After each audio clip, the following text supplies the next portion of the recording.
So kahit hindi pa rin nag-aanunsyo ang Utah Jazz patungkol sa availability ni Lauri Markkanen sa trade market, marami na nga mga teams na naghahabol sa former All-Star dahil siya nga yung tipo ng big man na nakakapagbigay ng spacing sa loob ng court at bukod sa kanyang depensa at rebounds, napakalaking bagay nga din sa player na ito ang kanyang outside shooting na kung saan sa season ito ay meron nga siyang shooting percentage na 38% sa 3-point area. Well, si Lauri Markkanen nga ay matagal-tagal na rin nauugnay sa team ng Golden State Warriors. Ngunit ang pinaka-main reason nga kung bakit hindi matuloy-tuloy ang deal sa magkabilang team ay dahil kulang nga ng asset ang Warriors. At kung meron mang pyesa ang Warriors na pwedeng ibigay sa Utah Jazz, ito nga sila Jonathan Kuminga, Brandon Podziemski, Trayce Jackson-Davis at iba pang batang players ng Golden State Warriors.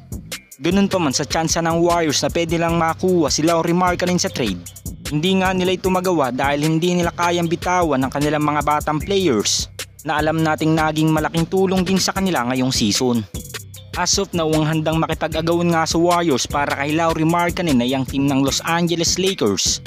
dahil naghahanda na nga ang team na ito sa posibleng pag-alis sa LA ng 4-time MVP na si LeBron James.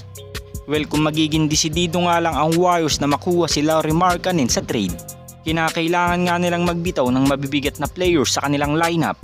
At kahit hindi sang-ayon ang lahat na ibigay si Jonathan Kuminga sa Utah Jazz, ito talaga ang inaasahan nating magiging senaryo sa magkabilang team dahil mapipiga ang Warriors sa trade na ito kung talagang desidido nga silang makuha si Lauri Markkanen. At hindi rin naman basta-basta papayag ang Utah Jazz na ibigay lamang ng Warriors si Andrew Wiggins, Moses Moody at ilang draft picks dahil napakataas na nga ngayon ang value ng former All-Star dahil nag-a-average na nga ito this season ng 23.2 points, 8.2 rebounds at 2 assists per game. Kayo mga Lods, sang-ayon ba kayo na bitawan ng mga batang players ng Warriors para kay Lauri Markkanen? Comment down below lang mga Lods.